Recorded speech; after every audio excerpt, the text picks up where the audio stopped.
Well, when we first started, we were making watches and they had no names on, and our surname's English, and we could never put the name English on a watch. We never get the trademark, and we didn't want to go and buy an old British brand because we felt that we really wanted to live in our DNA in the present and what we really stood for, and not pretend we'd been trading for 300 years on someone else's name. And really it came from an incident a few years after Dad died. We're flying through France and we landed in a French farmer's pea field. It got caught in some terrible weather, and in England you just say sorry to the farmer and you give the farmer a bottle of whiskey and take off. But in France they are highly likely to impound your aircraft because it's not a licensed airstrip. And we were naturally very nervous at this whole thing, and this lovely old boy came and helped us out, and he was a farmer, and we put the plane in his barn, and we stayed with him a few days, and he sort of reminds us of our father. It's how our father would have been had he have lived till his 80s, and he's restoring these old tractors. He's just a real character, and when we left, his name was Antoine Bremont, and we thought, actually, Bremont, that's a lovely sounding name. It really reminded us and meant something, and he just thought we're crazy Englishmen for even considering using his name on a brand and on our watches, and but that's where the original name came from.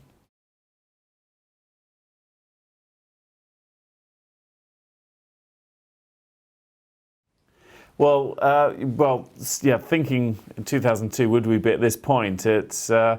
You occasionally have to pinch yourself, but then you become more ambitious. And we originally said we wanted to build watches in the UK, and that's been our real stride to be able to do that. And it's cost us a lot of money. It's not the most profitable way of doing things.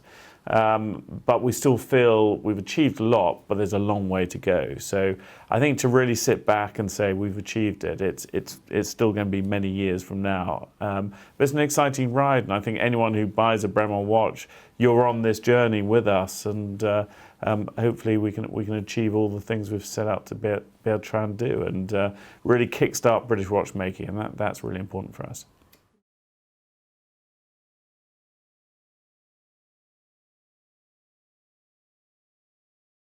The thing I'm most proud of, actually, and I think it just gets more satisfying with time, is walking into the workshop either in Henley or Silverstone and seeing some guys or girls who are now immersed in the industry, which they weren't 2 years before that.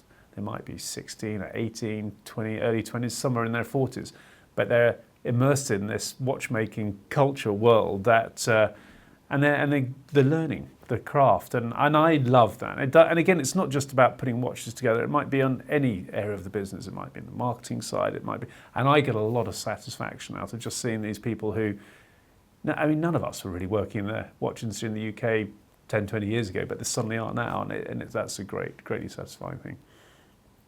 Yeah, I think the apprenticeship scheme we put together, it's these guys are doing brilliantly at it, and they would never have 10 years ago thought of ever becoming a watchmaker, but now they are, and it's lovely to see those and do such a great job at it.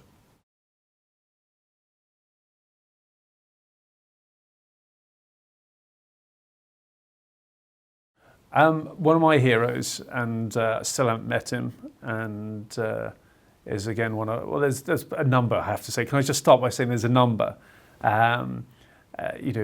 have the likes of Sir Francis Chichester, who is incredible, had an incredible impact on our lives, where both in the aviation world, flying from England to Australia in 1920 in a Gypsy Moth, but also the first guy to sail around the world solo as well. So he is an incredible guy, both with instrumentation, navigation, and just a passion for adventure.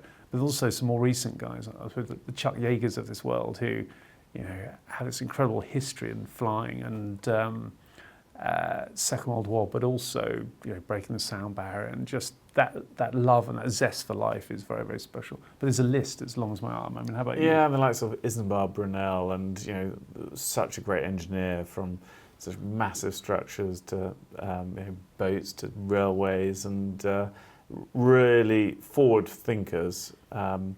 back to John Harrison when he is inventing the marine chronometer, going from Grimsby to London, and as a carpenter spending 30 years of your life trying to make something out of nothing and create a clock that worked at sea.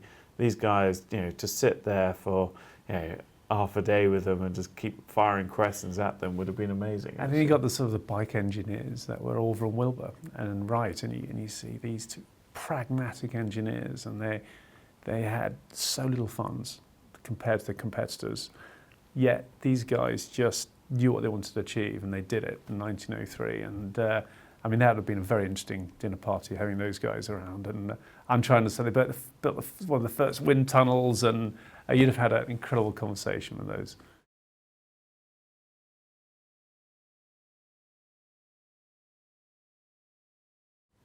I'm flying a bit more than him, only because he keeps trashing airplanes. I had a bit of an accident and crashed my biplane, and my wife was a slight phobia. To be fair, he did have an complete engine failure, so it was an excuse. It was a good excuse, but there wasn't many places. I'm restoring the plane, but it's going to take a bit of time to get that one going. We're still flying a lot actually, when the weather's a bit better than it has been this winter. But you can't not. It's a lot of fun. It's half an hour in the sky feels like a week holiday to me, because your mind is completely, you're just dumping any worry out, because you can't think about anything else other than, managing the engine or just keeping up in the air sensibly, and safely. So it's a great feeling. So, yeah, but it's never enough. If we'll have to try and delegate a bit more work. It's a bit of a drug.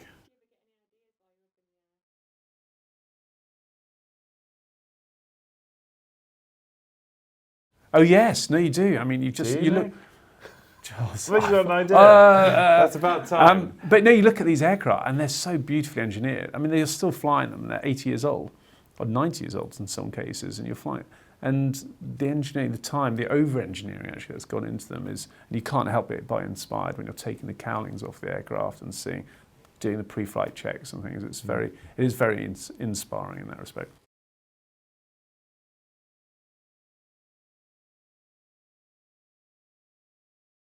I think there's many wonderful brands out there. I mean, Giles and I have an affection for many mechanical watch brands, and our father collected them over the years. And actually, looking back at his collection, a lot of them are fairly ropey, but there are some lovely ones. And I think there's no right or wrong with a watch. There's a lot of it is the passion and the story that comes with that watch.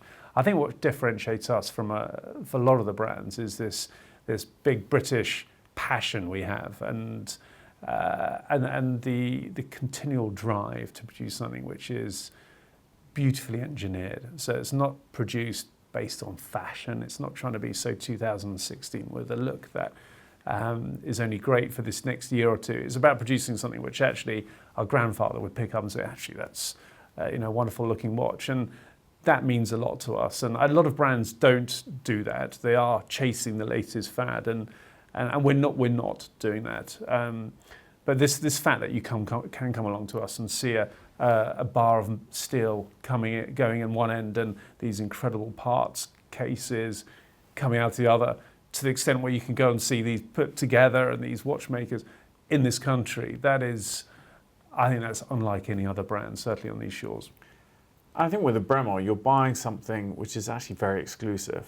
It may not be a limited edition, but we're probably only making 300 of those watches this year, compared with tens or 20s of thousands of other brands. And for the price point, you're getting a lot of value for money, and that's always been quite important for us.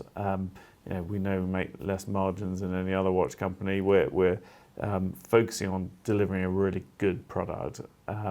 And we'll stand by that product. But yeah, you're getting something a bit different.